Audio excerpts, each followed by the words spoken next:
Congratulations, we all now qualify for hazard pay. You know, hazard pay is that money for the essential workers who worked during the pandemic or did anything hazardous during this entire pandemic. Well, last night we did something hazardous, so we all qualify for hazard pay. What was that?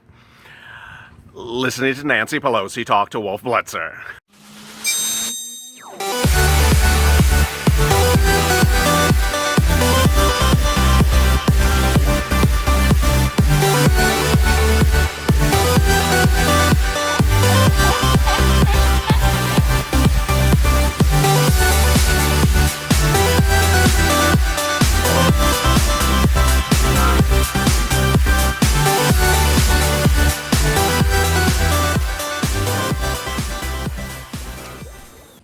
Hey, good afternoon, everybody. This is LALATE in continuation of check in this video. Big developments today on your second stimulus check. Great news.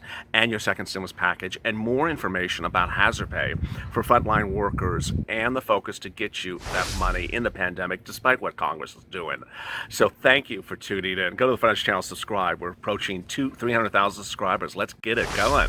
291, baby. So let's keep it going. Also, like this video. Thank you for tuning in yesterday, and thank you for joining me on Mornings LALATE at 6 a.m. Eastern Standard Time. 2 shows. It was a blockbuster. Big numbers today. Wow, I was really shocked. So thank you.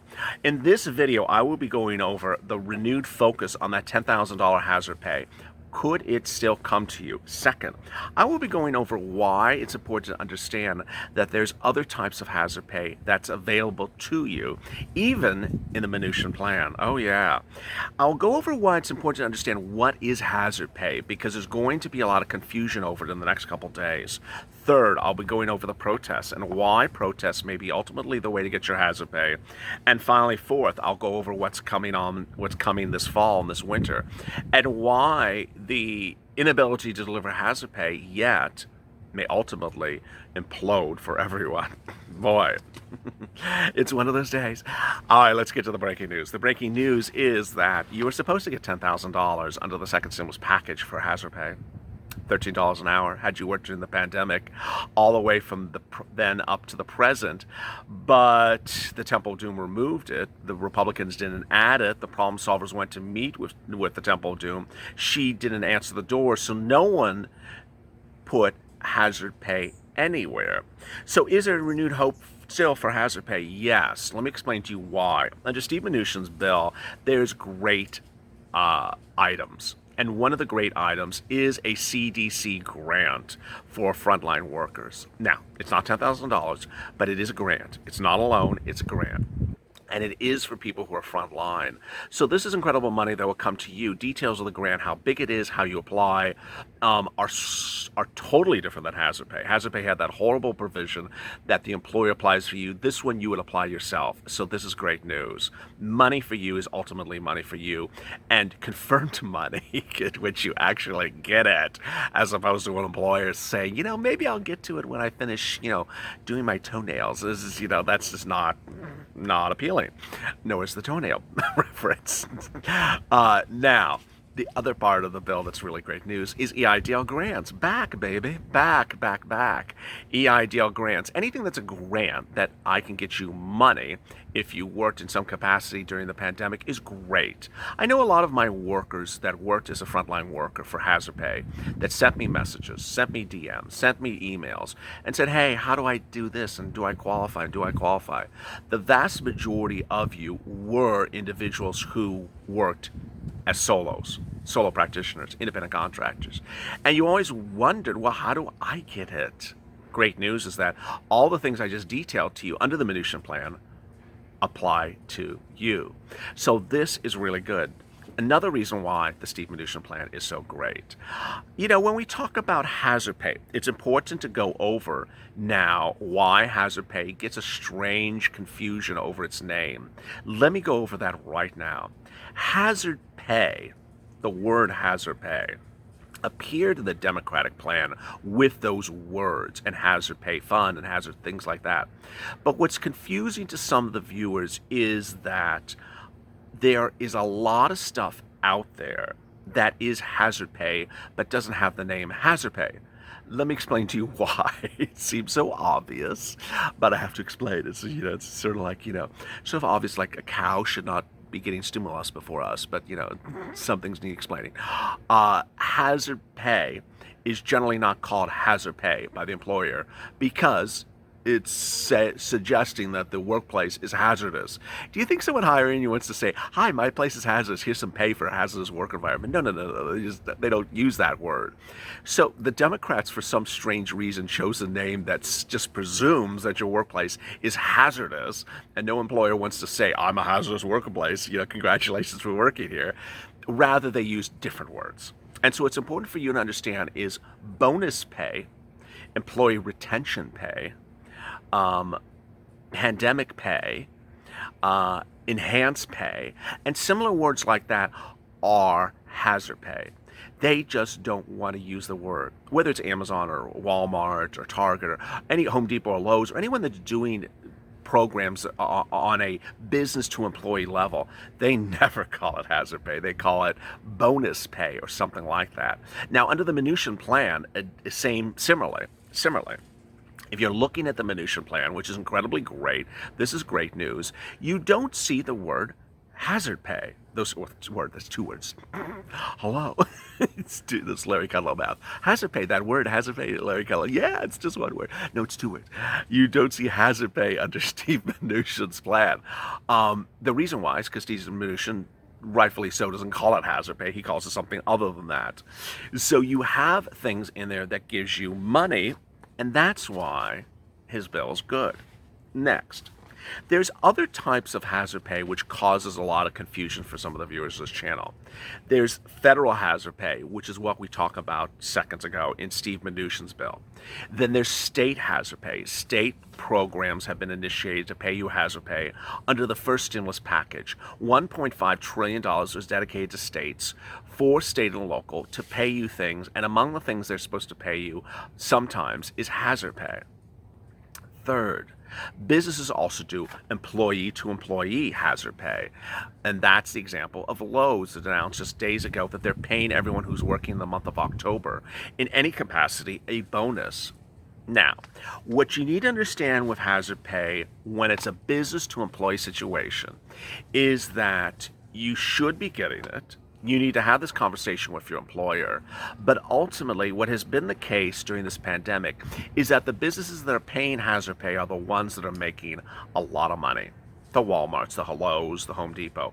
And those are certainly able to pay hazard pay. They're making more money than they've made in 6 months than they made in 4 or 5 years. And so certainly they'll pay you hazard pay. But will the businesses like the grocery stores that are down to capacity of where they were pre-pandemic going to pay hazard pay? There comes the next issue, which is this fall, protest. As pandemic numbers get worse, as the pandemic undergoes a second wave, as more and more states are into the red zone, as you see that map, you're going to see lockdowns. You're going to see lockdowns in Democratic-led states. And with those lockdowns, those frontline workers that work your grocery stores are going to be more valuable for you than ever before. And that's why protests are needed now, not then. You don't want people protesting as a frontline worker when the pandemic gets worse. You want them to protest now. And last night there was a protest. And that protest was here in Los Angeles. Warehouse workers organized a protest last night along, I'm not going to say the name of the street, even though it was in the news article, in front of the Beverly Hills home of Amazon CEO Jeff Bezos on Prime Day. They held a mock vigil Tuesday night. Protesters brought plastic candles which provided soft lighting, otherwise dark street, to highlight the plight of Amazon's frontline workers on Prime Day. They chanted, "Hey, Jeff Bezos, you can't hide. We see your greedy side." Amazon is catching the attention of the California Workers Protection Agency. Last week, OSHA, which governs safety in the workplace, cited Amazon for coronavirus safety violations at its Hawthorne Delivery Center, claims a news report. Those fines, which was $935, represent the smallest penalty imposed on employer. The organizer of the event, Warehouse Workers Resource Center, said that conditions need to be improved. It is obvious to frontline full-time workers that this organization uses it to raise visibility. Excuse me. This is Amazon's statement in regards to the protests. It was obvious to full-time workers that this organization used Prime Day to raise visibility, conjured misinformation, and a few associated voices to work in their favor and fuel media attention, said the company in a statement to Cal Matters. What's important to understand is not so much what Amazon's doing. What's important to understand is that protests are going to grow nationally, and they're generally going to hit the supermarkets first. I've been detailing that for a while. The supermarket unions need to really step up, and they need to do the protests now, because you don't want people protesting after the situation gets worse. You don't want whether you are a worker at a supermarket or a customer of a supermarket, you don't want to see these protests in November, December, when potentially we're on lockdown, and when potentially the weather is very, very bad, and when potentially you're desperately in need of groceries. Imagine you're in the middle of a pandemic in November, supermarket shelves are empty, because the protesters are outside and not willing to work as the pandemic starts to rage in a second wave. That is why you hope that people in Congress, people locally, and people nationally understand the importance of doing protests now. Let me turn to a great news story, and I'll certainly detail it in other recordings today as well. When we talk about that $150 billion from state and local, I talk about the need to go find it, and I talk about going on Google News, looking for news articles with your city or state plus grant plus CARES Act. Well, guess what? A senior citizen who watches this video out of Florida did what I told her to, did what I say in this broadcast. You know, she's a senior citizen. She figured out a computer. She figured out how to go look for news articles. She found a grant program in South Florida for seniors for rent. So she applied, and she not only applied, but told all her girlfriends of the same age down the street and in her community. And guess what? They all applied, and they sent me a message saying, "Thank you, LALATE. We got our application in on the last day of the deadline because we watched your show." That was about a month ago. Yesterday, I got an email from her and said, "LALATE, we all got approved. We all got money because of you." That's the power of Purple Power. Me getting you money, me helping empower you to find the money, and you helping others to help them get the money. Understand the path of how this happened. I shared information. I informed you how to find money. I gave you the information to empower you to go where to find the money. She went and found the money based upon the information of these videos. She found the money, but she didn't just keep the money she found the application. She didn't just keep the application for herself. She shared the information with her girlfriends who also applied, and ultimately they all won. That's the power of Purple Power. Let me answer some of your 551 comments from yesterday. Mitch has to go. He's a waste of time. People focus too much on Pelosi, and Mitch is worse. Hence today's refocus. We're moving. We have a new mood, a new mood, and a new movement. Amanda, good evening. We need term limits. We do. Debbie, Mitch, he's a jerk.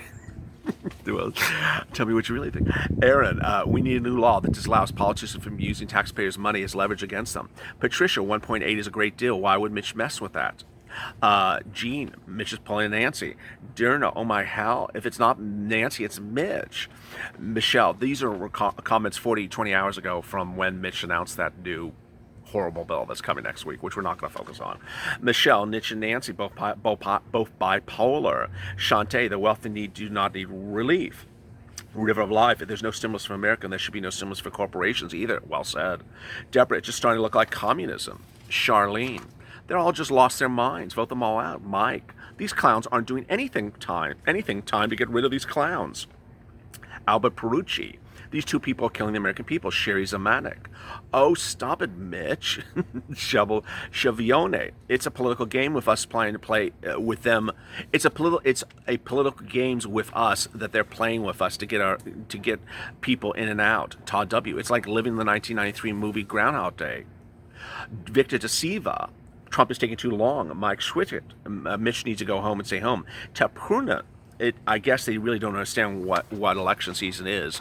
Daniela Esmeralda Bohem, vote them both out. Rhonda Bixler, nurses and doctors needs hazard pay. They're not getting anything. Amen. Shalia Rhymes of Delia. Cut off the comments. Sorry about this, Shalia. Well, I appreciate all your comments. They were incredibly great. Go to the front of the channel, subscribe. We're getting through this together. We're refocusing. We're staying positive. We're staying motivated. We're staying informed. We are really getting informed, so that's incredible. Also, like this video. Coming up next is McConnell versus Trump. Big development. Stay with me. Refocusing, and then Pelosi versus Mnuchin. As always, stay informed, stay smiling, and stay LALATE for more.